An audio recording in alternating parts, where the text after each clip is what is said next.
Hey guys, so this is the third and final video for Transfusion Confusion. I'm going to help walk you through around steps number 5 through 9. As you know, you're getting a lot of video information from this assignment, but you're also learning a lot from this assignment. So I hope these are helpful. I wanted to do little videos versus one big video and like overwhelm you with information. So step number 5, it says on a separate sheet of paper, read through the introduction and construct a pedigree on the Doe family. Use internet research to remind you of the structure of a pedigree. Then they want you to add the blood types of the family members from table 2 to your pedigree. So on table 2, that's where we did the testing with the anti-A and anti-B antibodies to figure out who has which blood type. So they want you to add that on the pedigree and then record the genotypes of the family members below.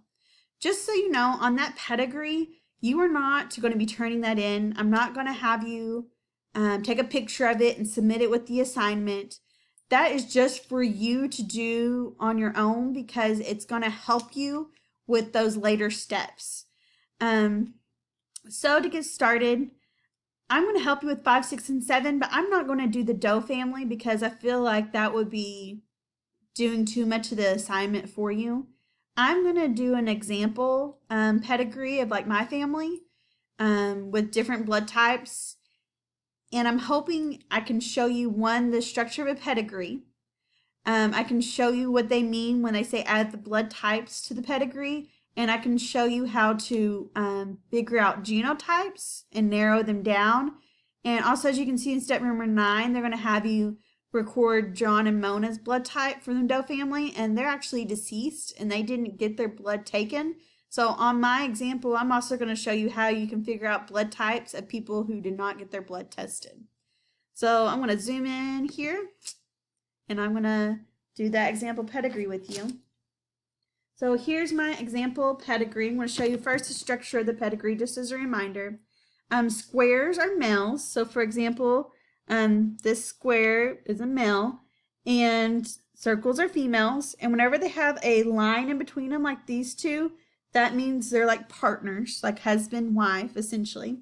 And then whenever they have a line down, and then they have these situations, let me get rid of that real quick. That would be their kids. So for example, this is my dad, Doug, my mom, Kay, and they have 2 children, me and my sister, Allie. And then here you see, that's me. I have a line in between, that would be my husband, Andy. And then a line down between them, so that would be my son, Jax. So this is a basic setup for a pedigree for you to do this with the Doe family. Now, I have already added some blood types in there.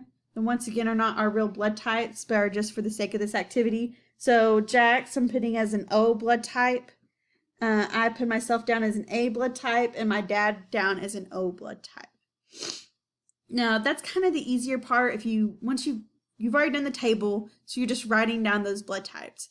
What becomes a little bit more difficult is figuring out the genotype of each of those individuals. So what I am going to do, and what I would encourage you to do, is just to write down all the possible genotypes for that blood type. So for example, for my dad here, he has O blood type, and so the only genotype he could possibly be would be little o, little o. You can't be AO because A is dominant, BO, B is dominant, so you would be A or B blood. So once again, if you're O, you can only have the genotype little o, little o. And so that's going to be the same here for my son Jax, little o, little o. But for me, I have A blood. So I could be A, little o, or I could be big A, big A. Those are my possible genotypes. But we can actually narrow that down for me, and I'm going to show you how.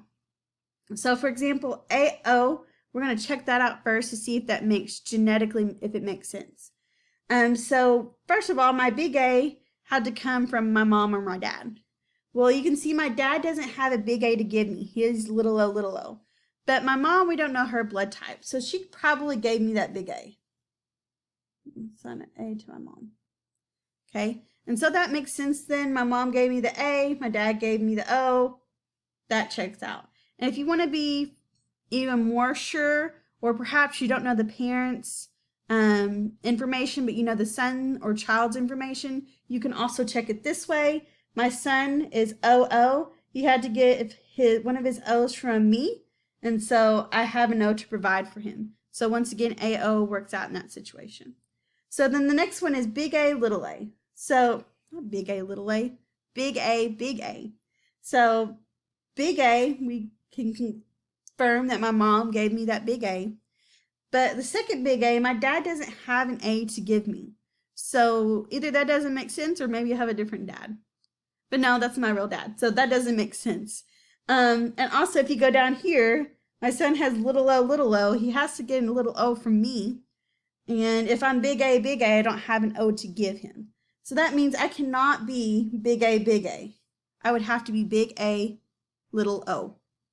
And I would encourage you to, make a mess of your pedigree, make a big X as you figure out that that doesn't match, and that will help you track it all in the end. And so my genotype would be AL, and that's how I figured it out. Now in this assignment, they also want you to figure out the blood types of people who didn't get their blood tested. So for example, like my mom, my sister, and my husband, if you wanted to figure out what their blood types were. I'm going to do my mom, for example. And all I know about my mom is that she gave me A. So no matter what, my mom has to have A somewhere in her genotype. So she could be AA, give me the A, Dad gave me the O. She could be AB, whoa, pretend that's an A, AB. Or she can be AO. And in all of those situations work out because she can give me the A and AB, and my dad gave me the O. She can give me the A and AO, and my dad gives me the O. All works.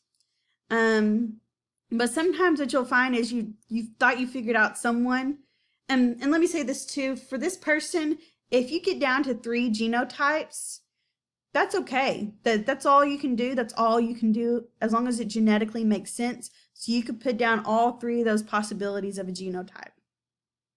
We're going to say that, my sister just got tested and we end up finding out my sister has B blood. And if she has B blood, we're going to go figure out her genotypes. She essentially could be big B, or big B, little o. Well, then we remember that my dad only has O's to give. So since he only has an O to give, she cannot be big B. We cancel that out. She has to be big BO. But then that's also going to affect my mom's situation up here too. So she gave an A to me and she gave a B to my sister. She cannot be AO because she has to give a B to my sister. She can't be AA because once again she had to give a B to my sister. So that means that she would have to be AB. And that would check out because she gave the A to me and my dad gave me an O. She gave the B to my sister and the dad gave her an O. And genetically that all works. So that's pretty much how you do it. If I'm going to do my husband, for example, too. But if you think you've got it, go ahead and go through and make it work for yourself and continue on through those steps. Once again, I'm just going to do an extra example just in case and just to complete my pedigree. And so we know that our son has OO. So no matter what, my husband has to have an O in his genotype. And so I'm going to list out all the possible genotypes he could be. He could be AO, giving him A blood type. He could be BO, giving him B blood type. Or he could be OO, giving him O blood type.